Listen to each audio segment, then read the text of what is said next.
All right, Fox News was caught entirely off guard after Donald Trump and Vladimir Putin took no questions in what was supposed to be a press conference, but it was not a press conference. Let's be very clear about that.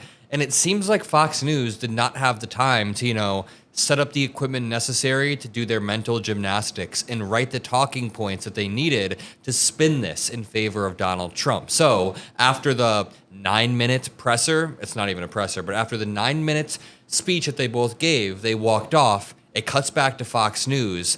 They were dumbfounded and did not know what to say. We have no time to waste. So let's start off with this clip of Bret Baier basically just being honest for once and saying that was a weird meeting. And then we'll go on to Fox News reporters who were in the room who say, that was weird. That was not normal. I don't know what that was. Let's start here. President Donald Trump and Russian President Vladimir Putin. The Russian president saying he and President Trump have reached a, quote, understanding on Ukraine and had a warning for European leaders not to torpedo the nascent progress. President Trump called the meeting excellent, said there would be more things to come. However, this joint news conference was anything but. It was not a news conference. There were no questions taken by either leader. There were many yelled by reporters there, but we don't have a sense of what exactly is in this agreement or this deal. It seems like it's in the early stages, and we didn't get details about that. The reporting about President Trump making those calls to President Zelensky and other European leaders apparently was premature. The president saying that he will make those calls momentarily and brief them about the inner workings. But we didn't hear the definite second meeting with President Zelensky, at least not yet. But you heard at the end Vladimir Putin saying the next meeting is in Moscow. President Trump didn't agree to that specifically, but said maybe. Bret Baier had trouble spinning right there. There was no way to spin that as a positive or to present any sort of win. He said they mentioned an agreement, but there doesn't seem to be anything legitimate, no paperwork, nothing factual. They're not even in the early stages. This is where it gets even more wild. Fox News correspondent Jackie Heinrich was in the room and begins to recall how this was not like any presser she's ever been to. Sorry, not even a presser. I don't even know what to call it. It was just a weird display where they went out. Putin steamrolled and spoke first, which Jackie points out. She says, it's very odd. When you're on U.S. soil, it's odd for Vladimir Putin to speak first. It's also insane, as Bret Baier points out, that Vladimir Putin essentially said, that NATO needs to not interfere in this. Just wild. Let's check out this clip. By the way, make sure you drop a like on the Adam Mockler channel. Make sure you subscribe to the feed. And you can find me in Omaha, Nebraska on August 23rd with Senator Elizabeth Warren. Just click the top link in the description below. I think you and me both, Brian, and everyone else in this room was also surprised. We were told that we were going to have an opportunity to put questions to both leaders after a joint press conference in the event that the meeting went well enough that they could set the stage for a second meeting. And the President Trump said if that didn't happen, he was likely to call off the joint presser and just address the media solo and then send Putin home. Neither of those things happened. And what was really stunning to me as someone who's been in a lot of these press conferences is there were a few things that were very unusual. You had Putin come out and address the press first. We are on U.S. soil here, and that left the media scrambling to get their headsets in. Usually it is the leader of the country, the host country of a summit, that speaks first and addresses the room in their language. But Putin started right off in Russian, and we all had to get our headsets on and listen to him rattle off this diatribe about the history of the U.S.-Russia relationship, making some allusions to something that we didn't get many details on, but also, without knowing the full background of it, there was something that he said that was a little bit alarming, I thought, that seemed like some of the things that he has done in the past, setting up false flags and that kind of thing, saying that we hope that Ukraine doesn't do anything to sabotage the progress that we made today.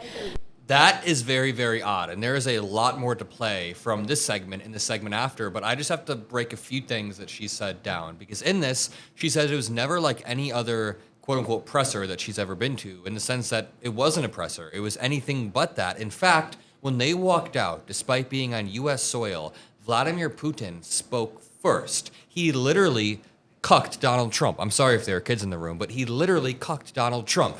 Genuinely, he did that. He walked out, he spoke first. All the reporters had to shuffle to put their earpieces on, and it was brutally embarrassing. This is after Trump literally rolled out the red carpet.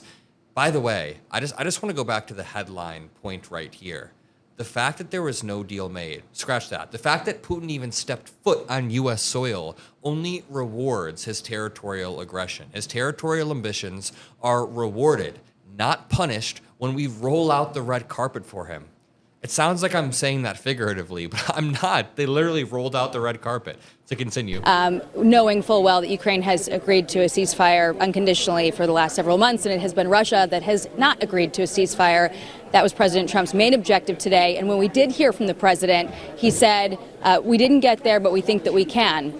So a lot of questions remaining for the president, Trump, not just about what was discussed in that room and what might be happening now, but also how that all happened back there. All right, there are more clips to play. It gets even worse, but you know it's bad when Fox News didn't even have the time to spin.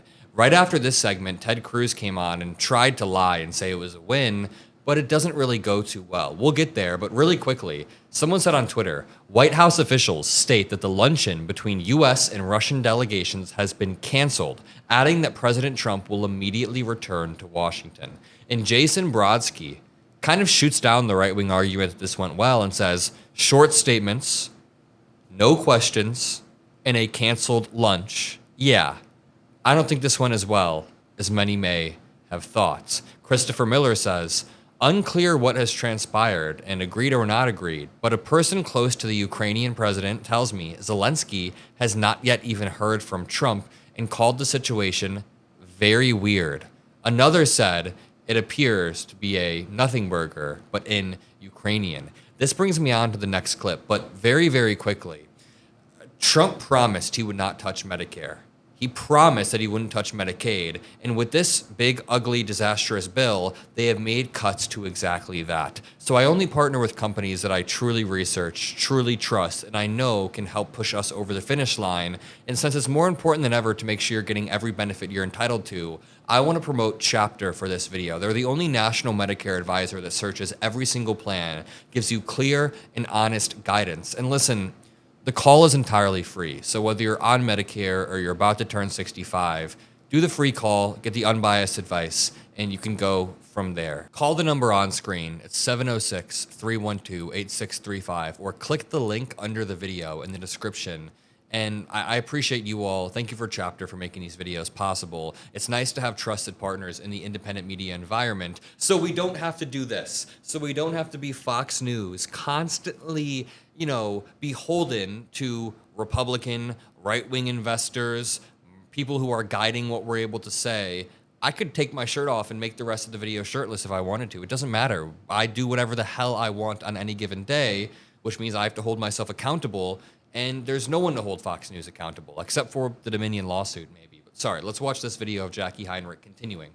Happened back there. It was just very unusual, atypical, and I think we're all awaiting, the readout, because the way that it felt in the room was not good. It did not seem like things went well, and it seemed like Putin came in and steamrolled, got right into what he wanted to say, and got his photo next to the president and then left. Of course, that is only the piece of the picture that we have right now, and certainly President Trump, who is the host and who is the president, would not want to, I think, enable something that would make him look weak.